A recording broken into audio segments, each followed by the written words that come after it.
time once again for Community Forum, and we're very lucky to have with us live in the studios this morning Reverend Bill Hackett.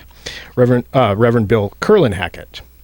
Reverend Bill Kirlin-Hackett is director of the Interfaith Task Force on Homelessness, and we're going to be discussing varying issues related to Seattle's and King County's homeless situation. Bill, thank you very much for coming in and spending time with us this morning. Nice to be with you, Mike. Thanks. So to start out, tell us about the Interfaith Task Force on Homelessness and how you got involved. In 2001, there was a citywide, actually countywide event held at St. Mark's Cathedral. My predecessor, David Bloom, was among the organizers. Dean Robert Taylor, 350 people came. Tent City had been at St. Mark's Cathedral, and so the question was asked, what are we doing collectively to end homelessness? There was really no answer, so this conference was held, and one of the outcomes of the conference was to create an Interfaith Task Force on Homelessness. Another outcome was to begin something that eventually got called the Committee to End Homelessness in King County, which issued into the 10-year plan. So in 2001, we had our first meeting, and David Bloom was the first director through into 2004, and that's when I took the job, and I've been doing it ever since. Our byline is creating the political will to end homelessness, and it started pretty much education and advocacy because a lot of people didn't understand homelessness. I'd say about halfway through or sometime around 2008, we began to see that many of the people who are part of our organization do direct service. So we didn't take it on organizationally, but we saw an absence of service toward those living in their vehicles. Absence of a plan on how to address people living in their vehicles. And so we began to do that. And in 2011, it sort of hit the fan when the scofflaw ordinance got passed in Seattle, and there was no mitigation for people living in their vehicles. So we formed the Scofflaw Mitigation Project. My colleague Gene Darcy and I are the two principals on that. And we've just formed relationships with the Muni Court, with the parking enforcement officers. The McGinn administration at the time would have meetings every month about how to coordinate this because they knew the ordinance was not taking care of those living in their vehicles. The city council has continued to refuse to amend the ordinance to make allowance for those living in their vehicles. So we have this giant Band-Aid, and we continue to do that. I mean, I have a little flyer here that others can't see probably, but we have parking enforcement actually leaving these on the vehicles of people who have 4 or more tickets so that they won't lose their vehicle and get a boot on it. And my phone number's on it, and Gene Darcy's phone number's on it. And we end up keeping people from losing their vehicle because of tickets. So that's been the scope and span. We don't get any public funding for that per se. We've had little bits of it in the past. Most of it has been privately raised. So we're in the kind of weeds of where people actually are homeless. And on the pavement of where people actually are homeless, and trying to draw the system down to see them better and address what is going on for them. Because the system's usually a little higher level than that. You have to we have an image of an apple tree. You have to grab the low-hanging fruit, and then you can get into the system. But most of the unsheltered people are below the low-hanging fruit. So we see a lot of harm. We see a lot of great people suffering for all kinds of reasons, but a lot of it is just the dilemma of having to either, if you're in a vehicle, having to move every 72 hours in Seattle, and other distresses. So our task force is really, we're very mobile and loose. We hardly even use the word member. We are hosted by a faith community. We were started under St. Mark's Cathedral. We went to the church council for 3 years, and now we've been at St. Luke's Lutheran in Bellevue as our host, so that we don't have to spend a lot of time on paperwork and sitting in offices, but be out on the streets and in meetings helping others. So here we are. All right, so on September 23rd, you began a 12-day campaign on Facebook calling on Seattle Mayor Ed Murray to declare a state of emergency on unsheltered homelessness.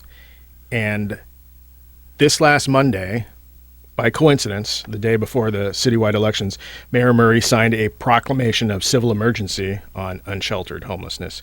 Can you talk about your campaign and the response you've seen so far? Well, number one, I'm glad it happened. I have a lot of colleagues who have mixed feelings about it. I think they wanted better emphasis on homelessness. They're worried where the powers will go under a state of emergency. That's all to be sorted out. But I think we needed that recognition. This goes back to the mayor's Unsheltered Task Force that he appointed a year ago from now, actually a little earlier, but they finished their work and report in December of last year. And one of the items that's buried in it was declare a state of emergency. And the mayor got to pick from the items in that report, and we've heard about the in Tent City, in Ballard, and Interbay, and those were items in the report too. So just less than a handful of the items in that report are being acted upon. One of them was the state of emergency. I'd say it probably sat, even in my head, without thinking it was going to ever be worth pushing, until we watched Los Angeles and Portland and Hawaii declare states of emergency on homelessness. We've known all the West Coast cities. The numbers have gone up significantly. Our count was up 21% this year.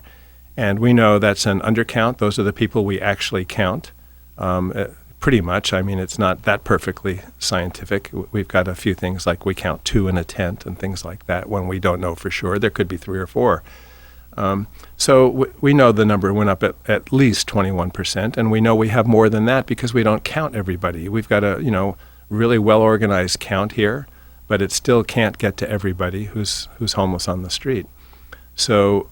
And then the total number, including those in other transitional and shelter, was 10,047. And then we know we've got 32,474 school children, K-12, self-reporting as homeless sometime during the year. Now, you can't merge these numbers and make sense out of them very easily, but that's alarming. And it alarms a lot of people when they hear how many school children are homeless in their districts.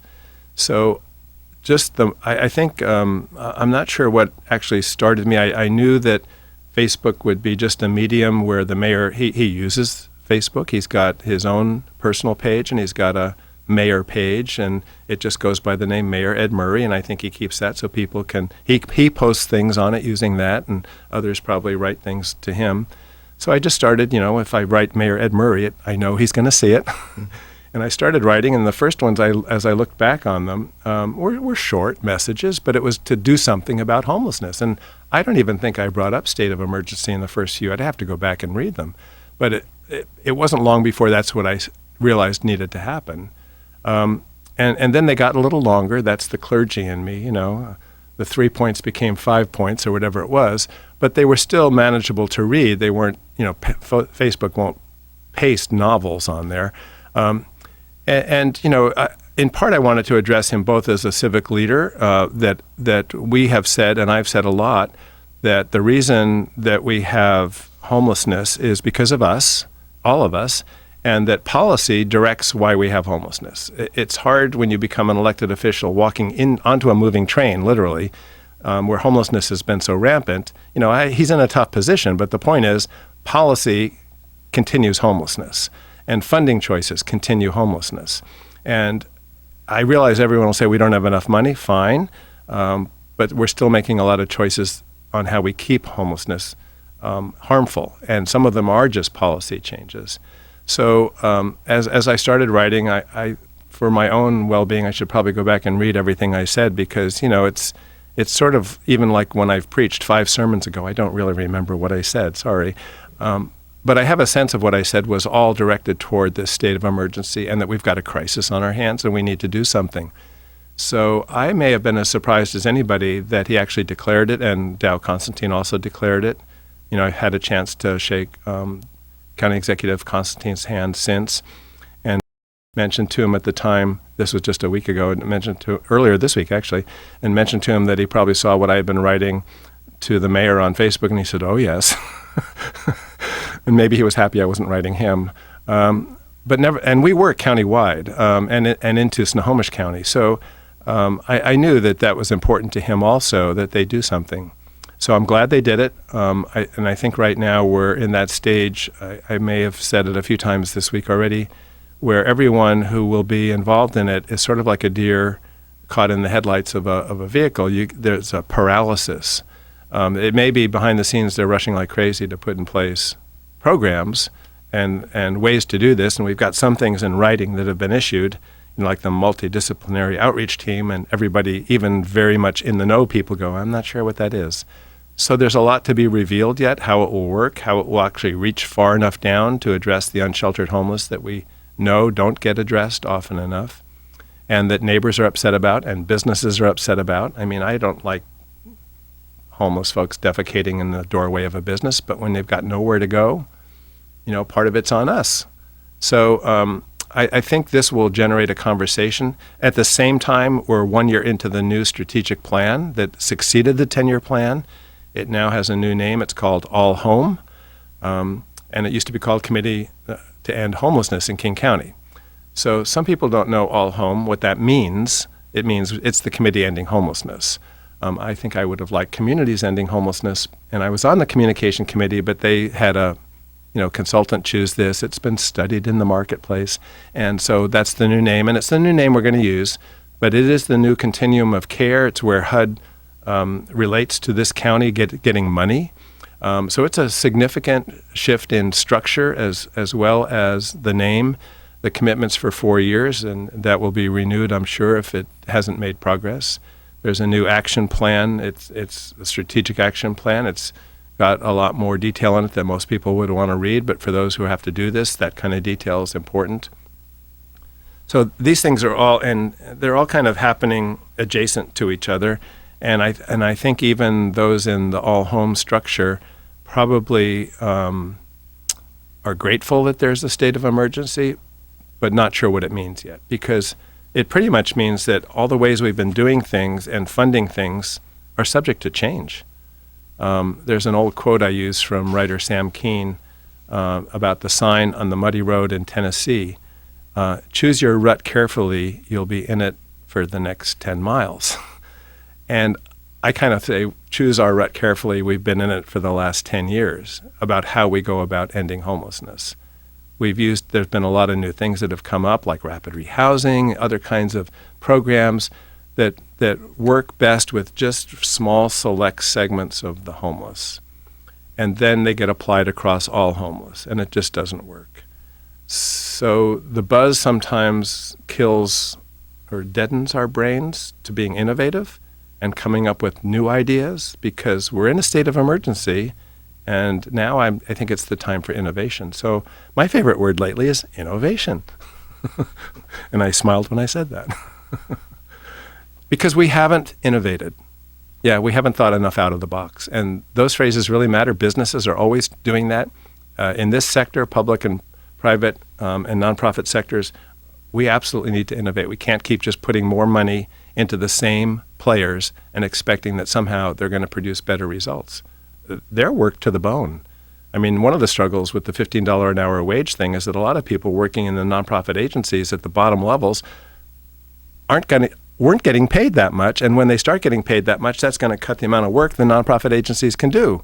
So you see City Council and others saying, how do we support more money toward the agencies to keep the $15 an hour wage progress viable and not cut services on the human services side because of this other good thing we're doing?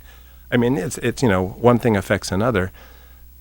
So I spend a lot of time reading about trauma. So a lot of people in this system right now are traumatized. The homeless are really traumatized, and the people who are trying to help them get traumatized because it's a burden. There's a lot of pain that you go through listening to people's stories and hearing what's going on for them. And it's hard to go home at night and let go of that. They probably listen to KEXP music or something, right? Is that how they do it? I know we have multiple homeless folks that regularly tune into this show. And in fact, one of them just contacted me a week or two back who is living in a vehicle out. Oh, absolutely. Yeah. Out in, I believe, the Ballard area. So the mayor's plan basically came up with $5 million, and we both have a tentative budget in front of us with some of the details on that.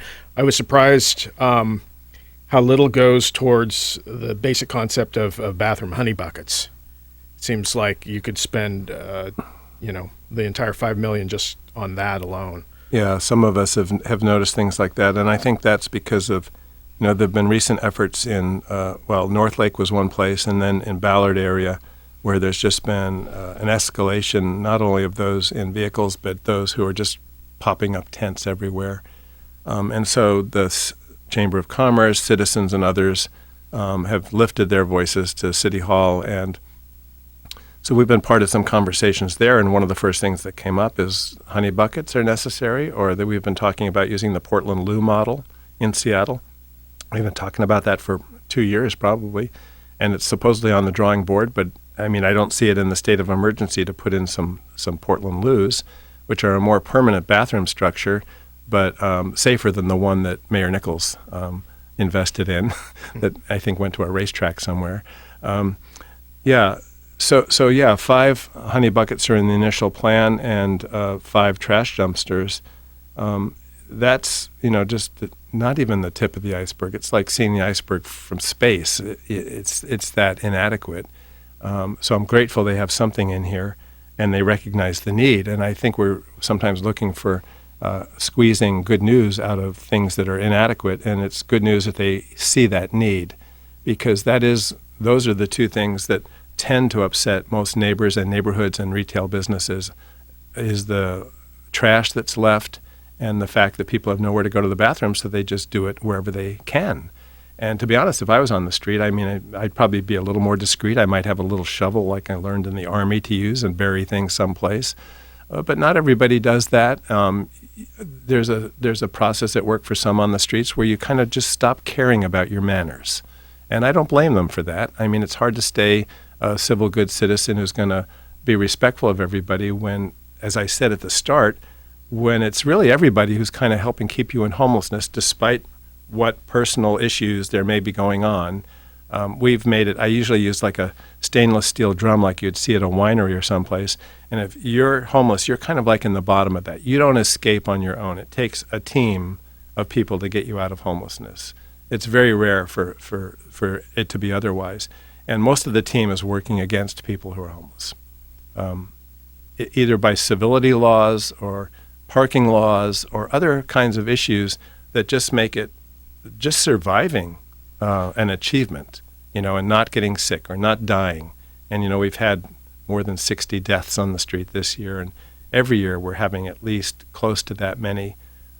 We don't know how many there are that we just don't see. But the well-being of people who are on the streets is not our priority. And that's one of the things that I think it has to change with the state of emergency. In any emergency, the first thing we do is we take care of those who are afflicted. We get them to a school to sleep. We get them food. We check on their well-being. Are they injured? We're not doing that with homelessness. Even the outreach workers, the big thing that happens too often, and with public safety, is, we've had a report that you're homeless here. Say you're homeless, and they come up to you. And sometimes, usually, too often. I can't categorize how often.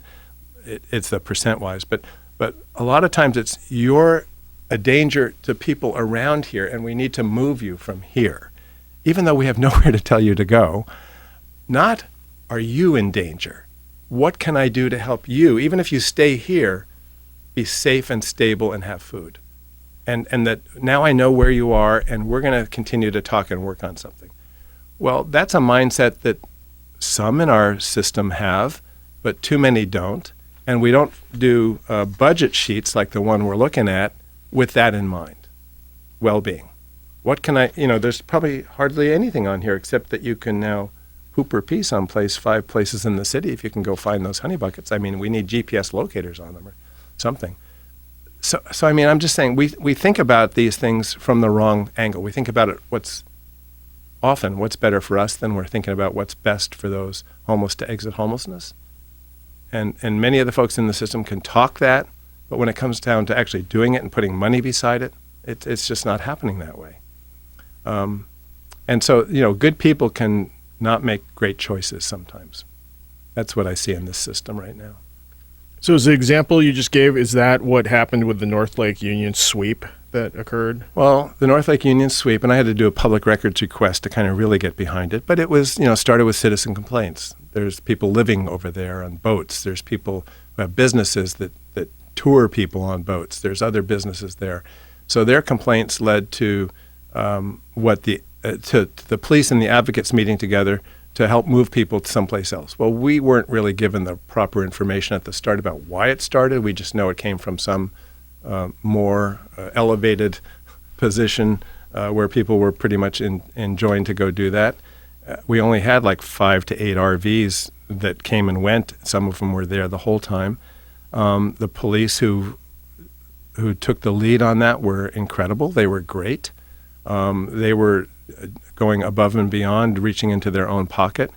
When the dust finally settled, all those folks had been moved. It's a city strip of land. They still continue to let everybody who wants to park there as long as they want to park there, except for no parking 2 to 5 a.m., and I don't think they enforce that either. So the city has kind of given away some free parking on North Lake Union, which was not lost on those who were homeless. The city looked at that as a success. The advocates didn't look at it as a success. The city didn't put any money into it. They didn't help with these folks to find housing. The advocates are the ones who had to do that, and we don't have deep pockets. I mean, several were part of our task force or other efforts, Homeless in Seattle and some others. Compass got a little involved with their Road to Housing program manager, but by and large didn't have funds or space for them. So a lot of the advocates and others did great work to help alleviate the harm for the people. The area ended up being cleared. That was looked at as a success by the city, and then we heard that they were going to do the same model in Ballard with more than 50 RVs and illegal encampments, and the first message was that they were going to sweep, and then it modified it to we just need to help get them moved, and I don't think they understood, number one, it wasn't a success on North Lake except for the people living there, and there's no way advocates could muster and address the problem in Ballard. I mean, we're looking at 175 vehicles and dozens, I don't even know how many unauthorized encampments, where people just spring up and 2, 3, 4, 5 tents pop up because they've got nowhere to go.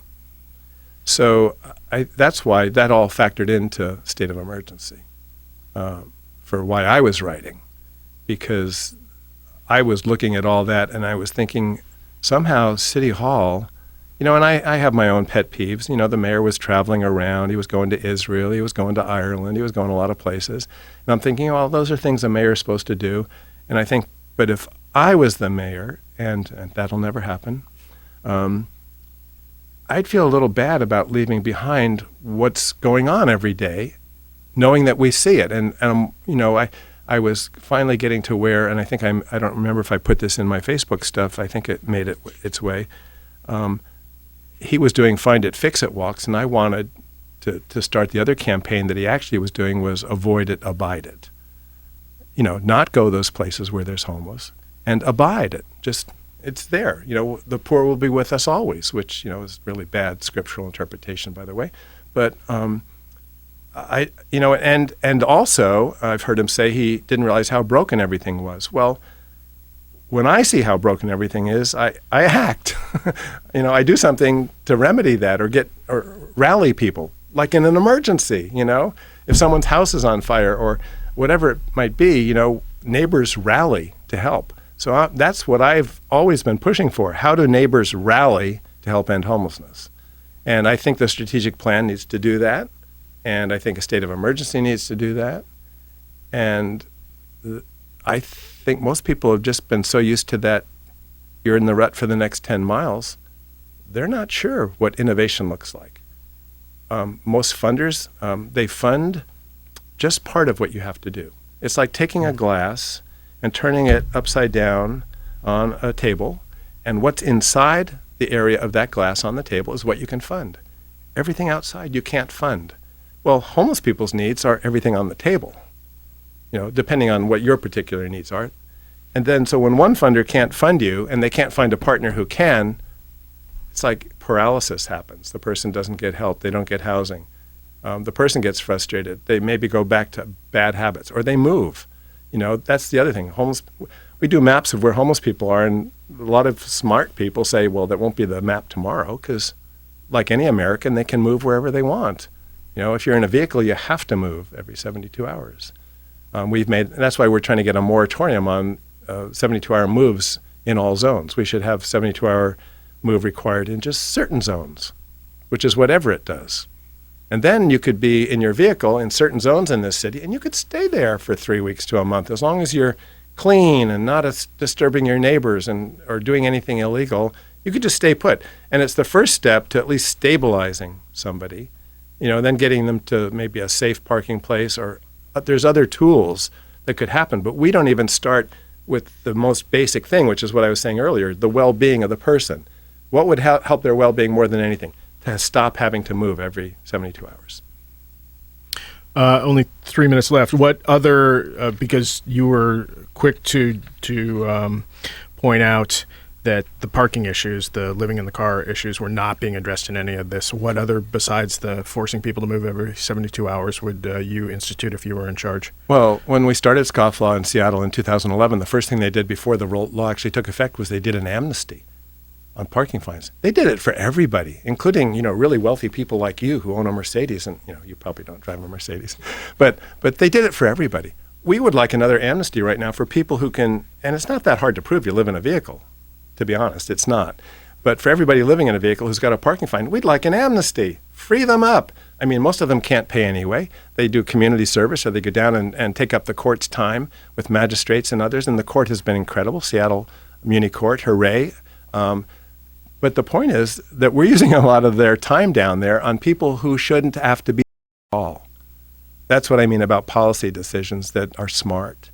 And so I just think that that's one other piece. We want more brainstorming on that. I don't have the ring on all of the possible great ideas that are out there, but I think people can come up with more than we've got. Yeah, absolutely. So innovation, that's the word for this weekend, everybody. Innovation. Innovation in terms of solving our Solving homelessness, exactly. And compassion. Go say hello. Rex Holbein says this. Just say hello. Talk to someone who's homeless. And more than talking to them, listen to someone who's homeless. Give them the regard of being a person and letting them be a person. So listening, safety and listening, the two biggest things I talk about. I didn't mention it at all till the end of the interview, did I? There you go. So we are talking with the Reverend Bill Kirlin-Hackett. He's director at the Interfaith Task Force on Homelessness. And how can people find out more about the task force and good resources locally? Well, I'll give out our web address. They can write me and then be on our regular mailing list. It's itfh@comcast.net. They can look me up at Facebook as Bill Kirlin-Hackett, or Interfaith Task Force on Homelessness has a page.